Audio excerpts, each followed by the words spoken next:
Hello guys, so may tuturo na naman ako sa inyo or share sa inyo na tricks kung paano mawala ang watermark sa Kinemaster.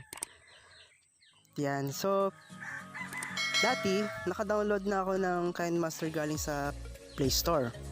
At meron itong Pro version and trial version. Yung Pro version guys, yun yung binibili sa kanila either monthly or annually. At wala na po itong watermark. And since trial version lang yung sa akin, syempre, meron itong watermark. So ngayon, ipapakita ko sa inyo or gagawa tayo ng bagong project para makita natin ang merong watermark at walang watermark. So, una, itatap natin yung Kinemaster. Ayan guys. Hello guys, so nandito na tayo sa ating Kinemaster application. Pero bago yan, big shoutout nga pala sa dalawang mentor ko na sina Chumi D at saka kay Kyle Calagos. Sa kanila ako nagpapatulong kung paano magpaganda ang aking YouTube channel.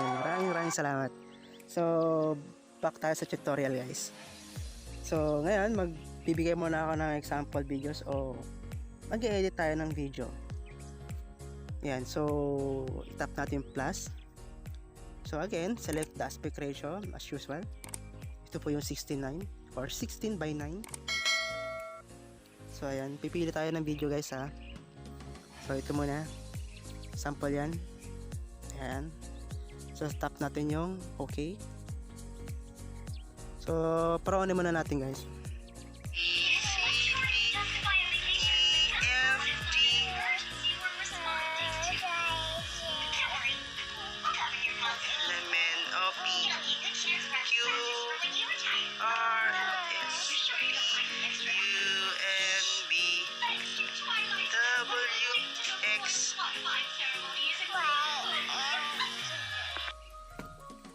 So kung makikita nyo guys dito sa upper right corner, ayan, may nakikita o may nakasulat na Kinemaster at yan po yung watermark at yan din ang gusto natin mawala. At kung paano yan ang ituturo ko sa inyo. Okay guys, so ang next natin gagawin is itatap natin si Chrome. And then, search natin yung Google. So, ayan.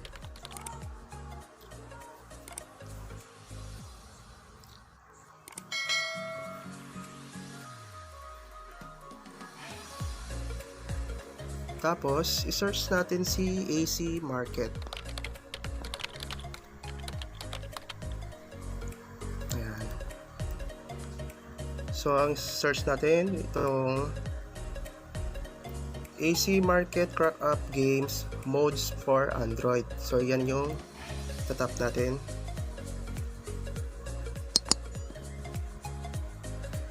Then yan. Tap the download.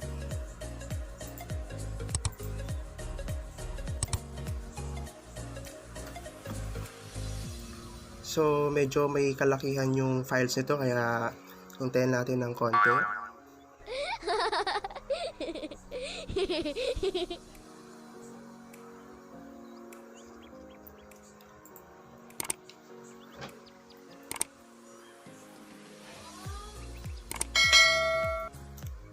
Yan guys, sa mga kaparehas kong small YouTuber dyan, huwag kayo mawala ng pag-asa. Push lang ng push. May patutungo. Bakit yan na inaasal mo? Ano ba ang drama mo sa buhay? Ang sarap umawak ng silver button o yung mga green button na yan, 10,000 followers yan, diba?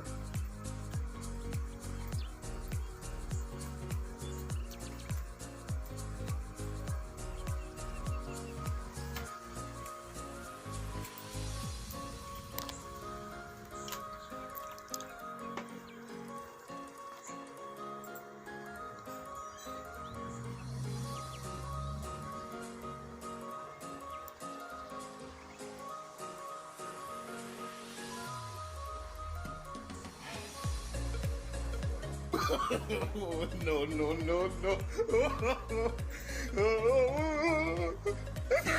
Malapit na matapos.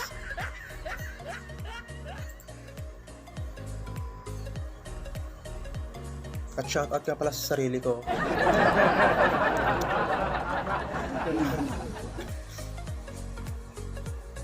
Siyempre, upo naman ang sarili ko. Shoutout sa sarili ko.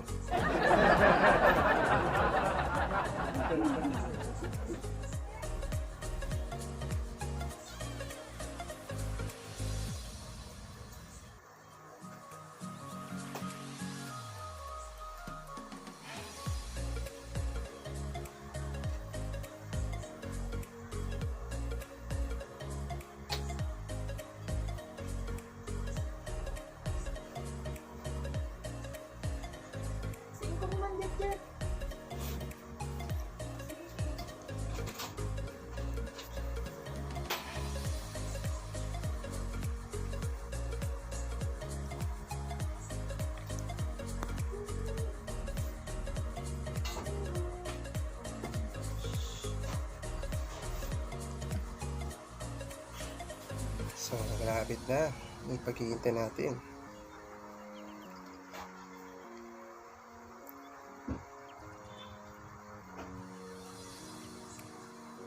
So, kumaya guys, makikita natin yung kaibahan ng yung una nating dinownload sa Play Store na Kinemaster. Itong da-download natin na application. Inintindi ito, Pilipit ang dila nito.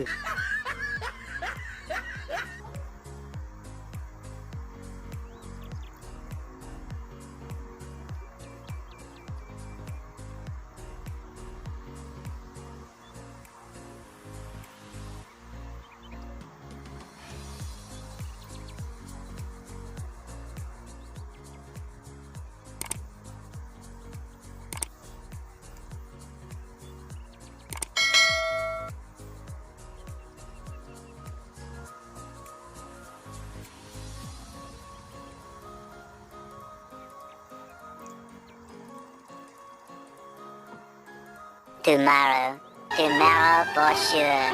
Eventually,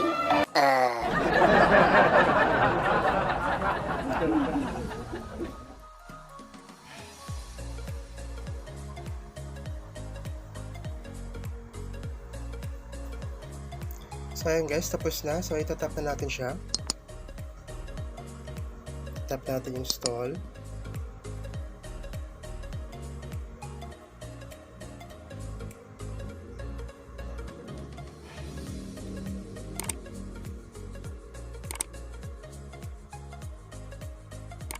Ayan, hintay lang din natin. So tap the open. And then balik tayo kaya sa main menu. So, itap natin si AC Market.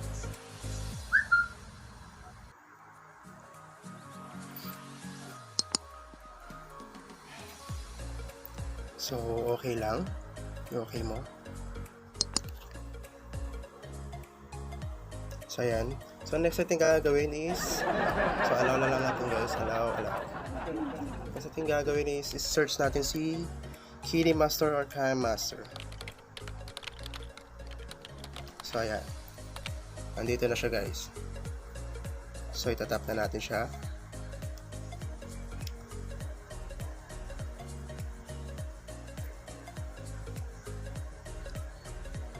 So, ayan. Kung mapapansin nyo, guys, itong yung number na to, 4.11.16.1, ito po yung mga version niya. Pwede din kayo pumili. Pero para sa akin, itong maganda kasi itong pinakamababa, medyo hindi siya nag-work sa akin. So, ito itong pipiliin natin tong pangalawa sa bababa. So, itatap na natin. So, ayan. So, tap download. So, ayan. Hihintayin na naman natin guys. Yan. No.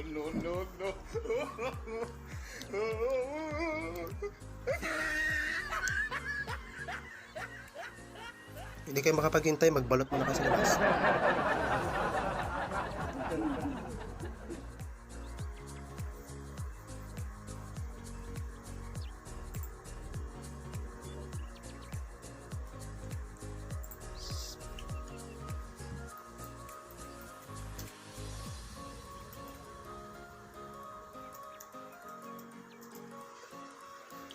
So ayan guys, na-download na natin yung Kinemaster. Tap the setting and then allow unknown application to be installed. Yeah. Ayan. So, tap natin yung install. Hintay na naman tayo. So, wala. Oh, ito na. Ay, kaya pala. So, sorry guys. So, take note guys. Kung i-install nyo na tong application na to, dapat make sure na uninstall nyo din yung Kinemaster na in-install nyo dun sa Play Store.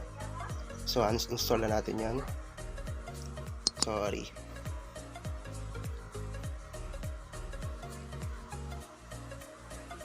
So, ayan. Balik na tayo doon.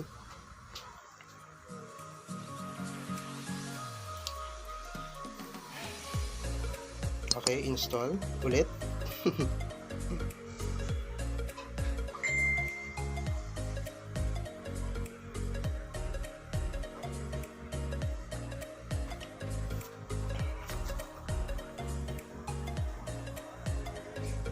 Ayan, tapos tap to done.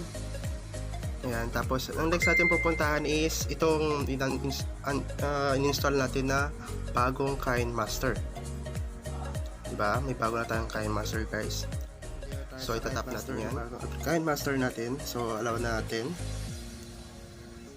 Allow. Tap allow. So ito na yung bago natin Kinemaster. So, hardware performance analyst, run analyst now. Yes.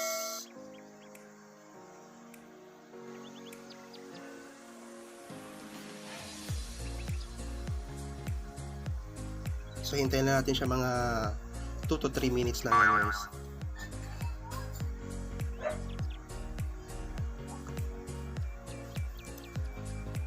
So nakasulat dito, this will take approximately 3 to 5 minutes.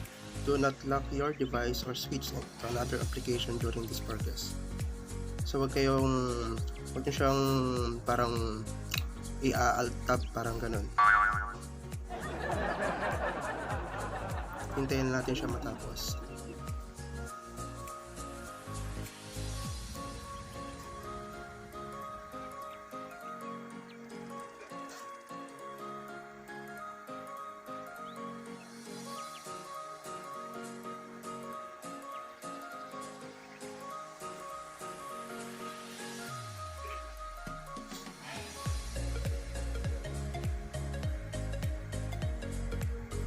So, tap OK.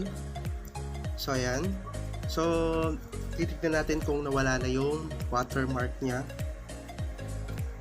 So, select again the aspect ratio, 16:9. So, ayan. Tap tayo ng media. Kuha tayo ng sample videos.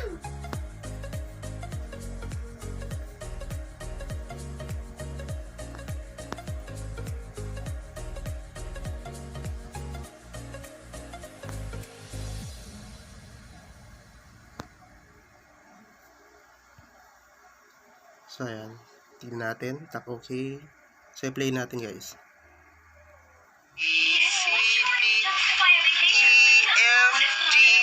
So, napapansin nyo guys, wala na yung watermark dito sa upper right side bago natin Kinemaster.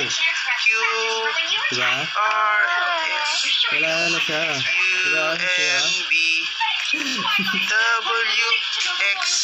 So, ayan guys. Sana may natutunan kayo dito sa aking tutorial. At kung bago pa lang kayo sa aking YouTube channel, i-like nyo tong video na to. And click the subscribe. And click the notification bell para updated kayo sa susunod nating tutorial videos. Okay, salamat!